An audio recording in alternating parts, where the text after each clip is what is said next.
10 साल के बच्चे की आंसू देखकर चौधरी जी के खुद को रोक नहीं पा रहे थे। मोहन बेटा क्यों रो रहे हो, क्या हुआ? रोज़ तो हंसते खेलते सारा काम करते थे, कोई बात हो तो बताओ। मैं हूँ तो बूढ़ा, पर हो सकता है कि तुम्हारी मदद कर सकूँ। मोहन चाय की दुकान पर काम करके अपनी बीमार माँ की दवाई का खर्च किसी तरह निकाल पाता था, और इतनी कम उम्र में इतनी बड़ी जिम्मेदारी का भार इसके कंधे पर आ गया। इसके पीछे भी कई वजहें थीं। सबसे बड़ी वजह तो गरीबी ही थी। पेट भरे तभी तो इंसान किसी और चीज़ के बारे में सोचे। ये सरकार चाहे लाख दावा कर ले, पर वो अमीर और गरीब की बीच की खाई को कभी कम नहीं कर पाएगी। इस सरकार की तो बात ही नहीं करनी। मोहन के पिता की मौत 5 साल पहले ही किसी बड़ी बीमारी की वजह से और इलाज सही न मिलने पर हो चुकी थी। मोहन का एक बड़ा भाई था, मुरली, जो पिता की मौत के बाद घर चलाने के लिए शहर गया था। उम्र इसकी भी ज़्यादा नहीं थी, पर पेट कहाँ मानता है किसी दुख को। बचपन गीली मिट्टी की तरह होता है, और इसे बचपन में जो बना दिया गया वो ज़िंदगी भर वैसा ही रह जाता है। इतने बड़े शहर में एक छोटा सा बच्चा आखिर कौन सा काम ढूंढ पाता। किसी शातिर की नज़र इस 14 साल के बच्चे पर पड़ी और बहला फुसलाकर इसे काम देने का झूठा वादा करके कुछ दिन अपने पास रखा, और फिर ड्रग्स और नशीली दवाओं को गैर कानूनी रूप से सप्लाई का काम करने वाले गिरोह को बेच दिया। ऐसे गिरोह अपने गलत काम को अंजाम देने के लिए ऐसे ही छोटे बच्चे और औरतों को ढूंढते हैं, क्योंकि इन लोगों से वो आसानी से कोई भी काम करवा सकते हैं और इन पर कोई शक भी नहीं करता। नशीली दवाओं के माफियाओं की संगति में रहकर मुरली भी एक नशीली दवाओं का आदी हो चुका था। साथ ही अब वो अपनी नशे की ज़रूरतों को पूरी करने के लिए छोटे मोटे क्राइम भी करने लग गया था। कभी किसी से लूटपाट तो कभी चोरी। नशे और गलत काम के चंगुल में वो इस तरह फंस गया था कि अब वो अपने गांव में रहने वाली माँ और छोटे भाई को भी भूल चुका था।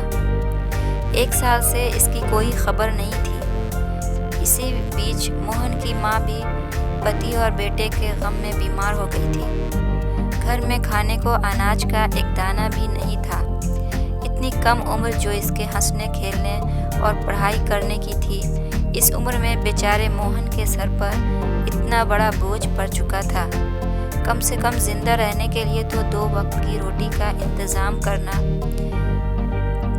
ही था इसे। कहते हैं इंसान जब ज़रूरतमंद होता है तभी इसे दुनियादारी की समझ होने लगती है। वो जानने लगता है कि कौन अपना है और कौन पराया।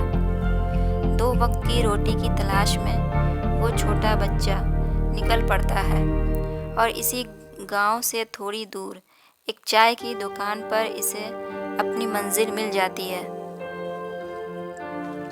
किसी तरह अब वो लोग जिंदा तो थे, पर वो छोटा सा मासूम जब भी किसी बच्चे को स्कूल जाते देखता या खेलते हुए देखता तो इसका मासूम मन मचल पड़ता था। लेकिन कदम बढ़ाने की सोचता भी तो कैसे। इसके हाथ पैर तो जिम्मेदारियों की जंजीरों से बंधे हुए थे। आम लोग इस दर्द की कल्पना भी नहीं कर सकते जिस दर्द से वो छोटा बच्चा इस उम्र में गुजर रहा था।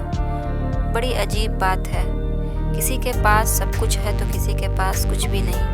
खैर, चौधरी जी के बार बार पूछने पर मोहन बताता है कि कल रात इसके घर पुलिस आई थी एक लड़के की लाश लेकर, और बदकिस्मती से वो लड़का मेरा बड़ा भाई मुरली था।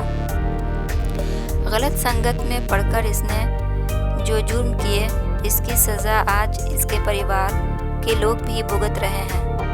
अपने भाई को खोने से ज़्यादा दुख इसे इस बात का था कि इसके पास तो अपने भाई के कफन के लिए भी पैसे नहीं थे, तो अंतिम संस्कार कैसे कर पाता। और एक अपराधी के अंतिम संस्कार के लिए कौन से लोग आगे आगे मदद करते इस बच्चे की। वो लाश को घर में छोड़कर आज दुकान पर आया था कि मालिक से पैसे मांगकर अपने भाई का अंतिम संस्कार करेगा। पर इसके मालिक ने भी ये जानकर कि वो एक अपराधी का भाई है, मदद करना तो दूर, इसे काम से भी निकाल दिया। हम आम लोग सोच भी नहीं सकते एक ऐसे परिवार की हालत, क्योंकि हमने करीब से कभी देखा ही नहीं एक ऐसे परिवार को जिसका मुखिया इस दुनिया में नहीं है। एक बेटा छोटी उम्र में जाता तो है परिवार की जिम्मेदारी उठाकर, लेकिन इसके कदम बहक जाते हैं और एक दर्दनाक खात्मा होता है इसका भी। एक बीमार बेसहारा औरत और वो 10 साल का मासूम बच्चा जिसको शायद बचपन में ही दुनिया के सभी दुखों को सहने की ताकत दे दी गई थी। समाज के लोग मदद के बजाय ऐसे लोगों को गिरी नज़रों से देखते हैं, जबकि हर इंसान की जिम्मेदारी है कि कम से कम वो इंसानियत के नाते ऐसे बेसहारा लोगों की मदद करें। लेकिन आज भी हमारे समाज की एक रूह कपा देने वाली सच्चाई है कि लोग बस सुख के साथी हैं, गरीब और बेसहारा लोगों की मदद को कोई आगे नहीं आना चाहते। कम से कम सरकार को गरीबी और बच्चा मजदूरी को रोकने के लिए कामयाब कोशिश तो करनी ही चाहिए, ताकि फिर कभी किसी मोहन का बचपन जिम्मेदारियों में उलझकर कहीं खो न जाए। इस कहानी के बारे में आप क्या महसूस करते हैं?